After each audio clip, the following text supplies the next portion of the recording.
Imagina milhares de pessoas abandonando completamente a rotina delas numa das cidades mais importantes e fortificadas do mundo antigo. E não era pouca gente, né? Pois é, não era. Elas simplesmente deixam para trás o conforto, o comércio, a segurança daqueles muros gigantes e começam a caminhar por dias. E, olha, através de um deserto super árido e implacável. O que, convenhamos, não é o tipo de viagem que alguém faz à toa. Exatamente. E o mais curioso é que elas não estão marchando para uma guerra. Não estão, fugindo de um terremoto ou de um desastre natural. Elas estão indo de forma totalmente voluntária a um encontro de um homem bem excêntrico, vestido com pelos de camelo, lá nas margens de um rio. Uma cena muito cinematográfica. Muito. E quando a gente se depara com relatos históricos dessa magnitude, a tendência natural é aceitar a cena só como um pano de fundo pitoresco, sabe? Sem questionar muito a mecânica, o como ou o porquê de algo tão extremo ter acontecido. Essa imagem mental acaba sendo super romantizada, ela é reduzida a uma introdução simples de uma história maior. Mas se a gente aplicar um rigor histórico e linguístico a esse evento, a percepção muda de um jeito drástico. Muda tudo. E hoje a nossa fonte nos obriga a fazer exatamente isso. Nós vamos analisar um documento bem denso chamado Um Estudo Teológico e Bíblico de Mateus 3, versos 5 e 6, na perspectiva triofonista. Um título de peso. Sim, de autoria do irmão Marcelo Oliveira. E o texto ele propõe uma investigação cirúrgica do grego original, o grego koiné, para tentar entender a estrutura real desse movimento liderado pela figura histórica de João Batista lá no Rio Jordão. E só para deixar muito claro para quem está nos ouvindo agora, o objetivo da nossa análise profunda de hoje não é ficar debatendo correntes dogmáticas ou validando qual doutrina está certa ou errada. Com certeza não. Nosso papel aqui é ser imparcial com o texto original. Exato.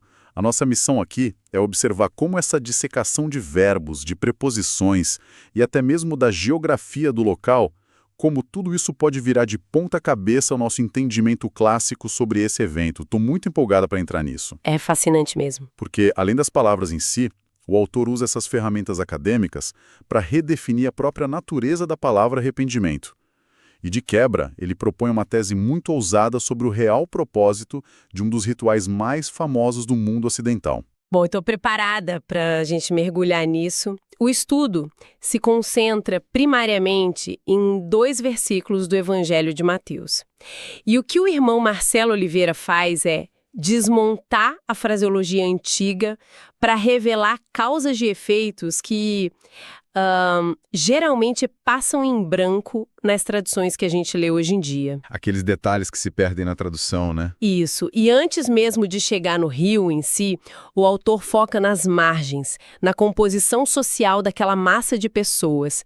Tem uma palavra específica no grego que dá a verdadeira dimensão sociológica do evento. A palavra é pasa. Pasa. Essa é a palavra usada para descrever quem estava saindo da cidade, certo? Isso mesmo. A tradução literal dela é toda ou completa. O texto relata que saíram para encontrar João, veja bem, toda Jerusalém, toda Judéia e toda a região ao redor do Jordão. Nossa, toda a região? Pois é. Historicamente, a gente sabe que Jerusalém era o epicentro político, religioso e intelectual da época. A Judéia era aquela vasta região histórica ali em volta e as margens do Jordão abrigavam as populações mais periféricas, mais rurais. Então era uma mistura completa de classes. Exato. O uso desse adjetivo, o toda, pelo autor original, indica que as fronteiras sociais simplesmente colapsaram ali. Não era um movimento de nicho. Não eram só camponeses insatisfeitos ou só os intelectuais buscando algo novo. Foi um fenômeno massivo que atravessou todas as demografias de uma nação inteira. Cara, isso levanta uma questão logística imediata na minha cabeça. Porque mover toda uma região, especialmente no primeiro século, sem WhatsApp, sem internet... Sem ônibus fretado... Sem ônibus, exigiria uma força de atração fenomenal. E é nesse ponto que o documento começa a explorar a genialidade gramatical do texto antigo. O autor, Ele traça uma distinção muito clara entre os tempos verbais usados para descrever a viagem até o deserto e os verbos usados para descrever o que acontecia lá dentro da água. E essa análise verbal é talvez o ponto de partida mais fascinante do estudo, sabe? Porque o grego koiné é um idioma extremamente preciso, muito focado no aspecto e na duração de uma ação. E como isso se aplica lá no texto? O autor aponta que o verbo que descreve a ida do povo até João, que nas traduções é saíram, no original é exelthon. E esse verbo está conjugado no tempo aoristo. Aoristo, que significa o que na prática? O tempo aoristo, ele denota uma ação pontual. É um evento fechado, singular. Então, as pessoas sentiram a necessidade, saíram de suas casas, caminharam e chegaram ao deserto. Fim da ação. Ponto final. Ação concluída. Concluída. Mas a narrativa não para por aí, porque o contraste surge logo depois, quando o foco da câmera, digamos assim, passa para as ações lá no próprio rio. Exatamente. O documento evidencia que, ao descrever as ações de reconhecer os pecados e ser batizado, o idioma muda a engrenagem completamente. Esses verbos não estão no aoristo, eles estão no particípio presente. E isso muda tudo. Muda, porque o particípio presente expressa uma continuidade.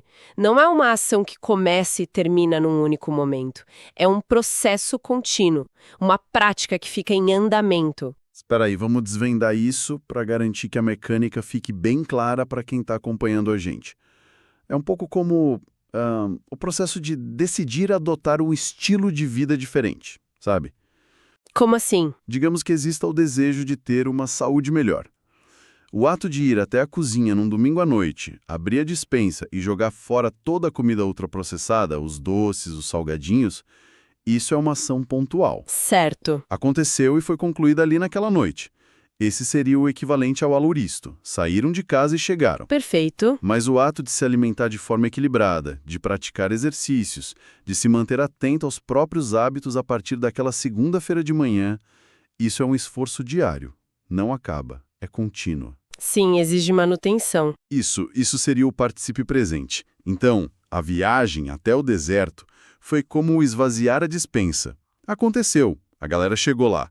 Mas o que estava ocorrendo dentro da água exigia uma manutenção constante, uma mudança diária. Essa analogia ilustra perfeitamente a distinção gramatical. O movimento pontual de caminhar até as margens foi só o gatilho da coisa.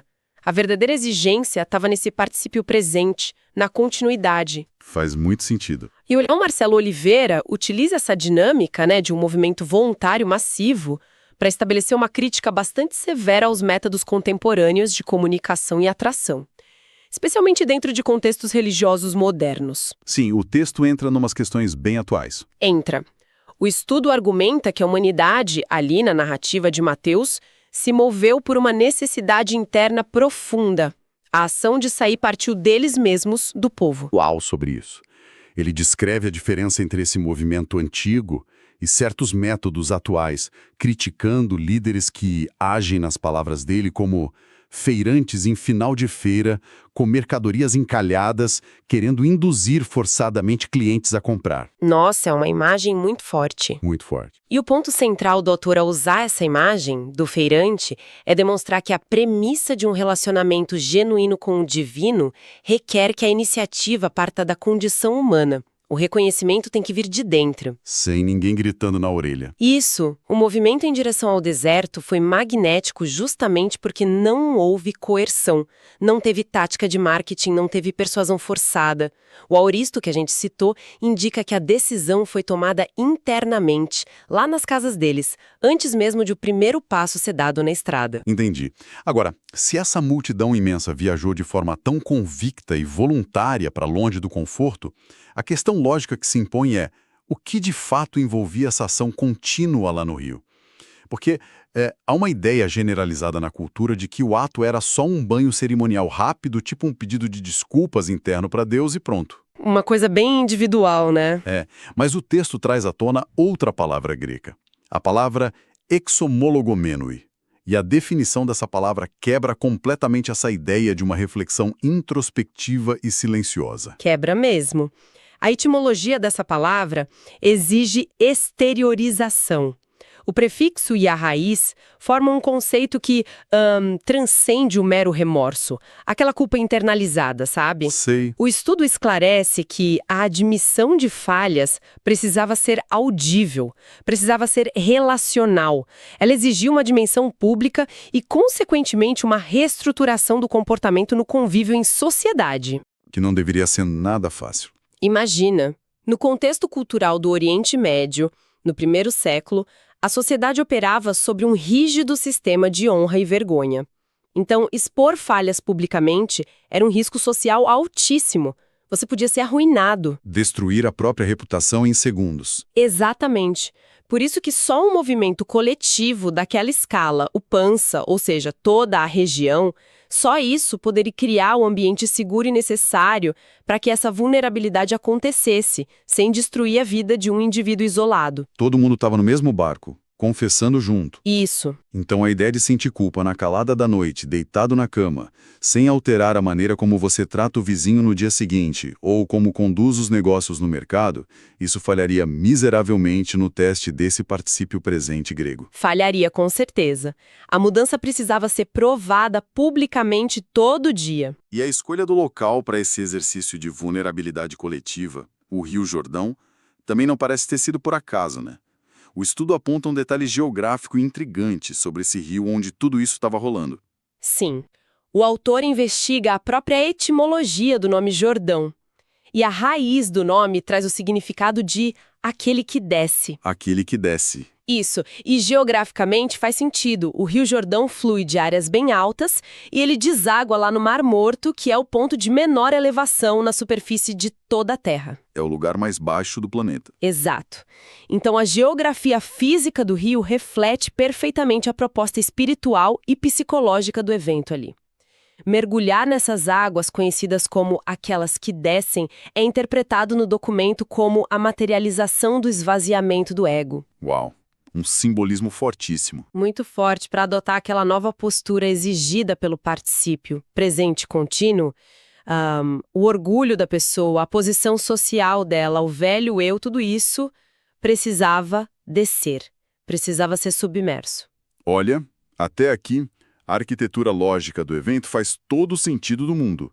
Pessoas reconhecem o peso de suas ações voluntariamente, viajam para longe, no deserto, fazem uma admissão pública severa de mudança de vida e usam o rio que desce como um selo dessa humildade extrema. Uma narrativa redonda. Muito redonda. Mas é nesse exato momento da nossa análise que a gente se depara com um obstáculo colossal na história. O grande paradoxo. O paradoxo.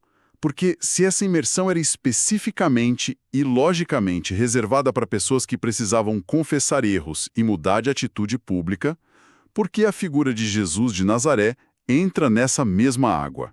Segundo a própria tradição que serve de base para o texto, ele não possuía falhas para confessar, certo? Certo, essa é a premissa. Então ele não precisava daquele particípio presente de arrependimento, sob a própria lógica histórica e linguística que a gente construiu até agora. A presença dele na fila do rio invalida o propósito do evento, porque ele entrou na água. Essa é a grande questão.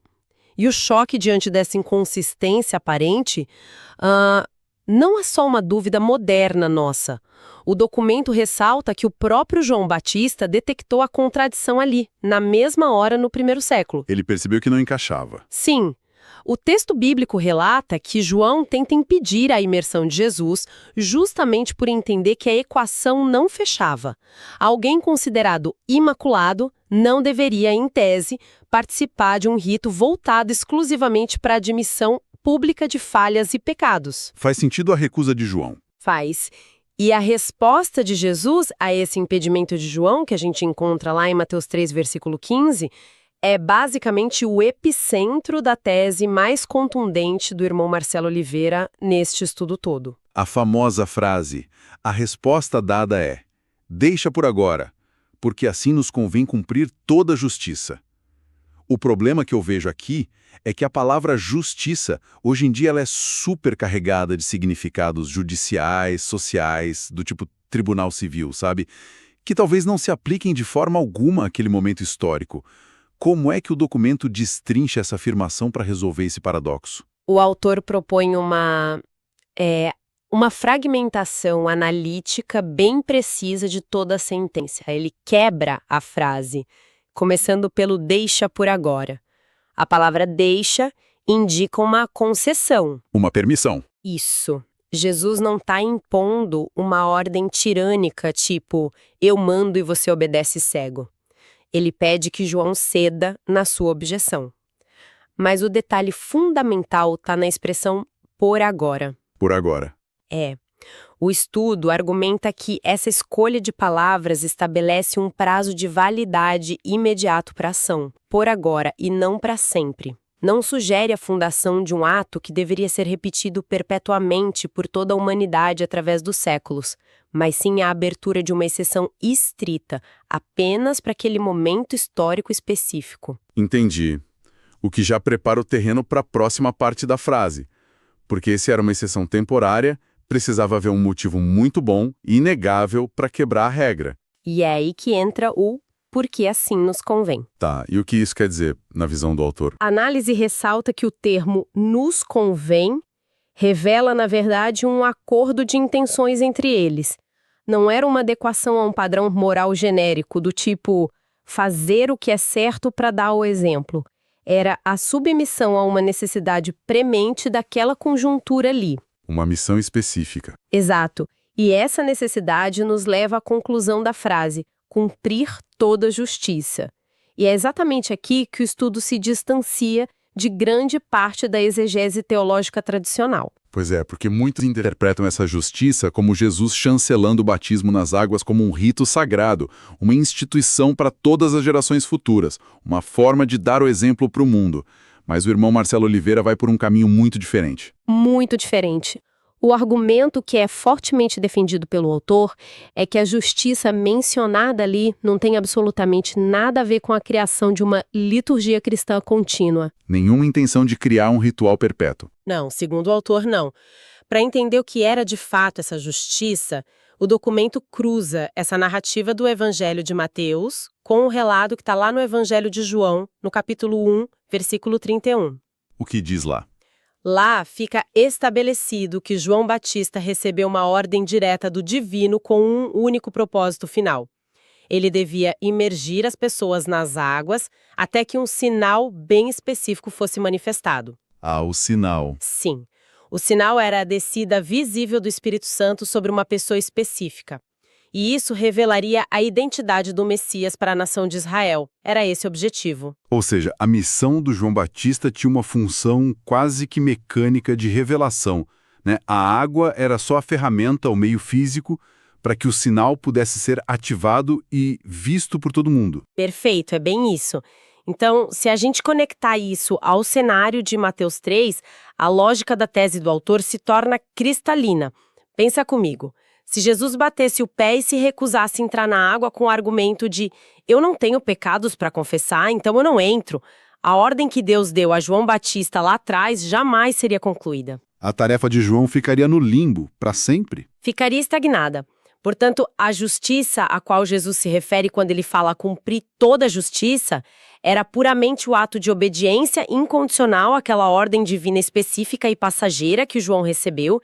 Era justo e necessário que a instrução dada a João fosse cumprida até o final, independente de qualquer outra coisa. Caramba, então, sob a perspectiva dessa análise teológica do documento, o ato que ocorreu lá no Rio Jordão não estabeleceu a água como uma instituição permanente para o futuro. Foi um rito transitório. O verdadeiro legado não estaria em ficar repetindo mecanicamente o mergulho na água pelos séculos, mas sim no exemplo absurdo de submissão extrema que Jesus mostrou ali.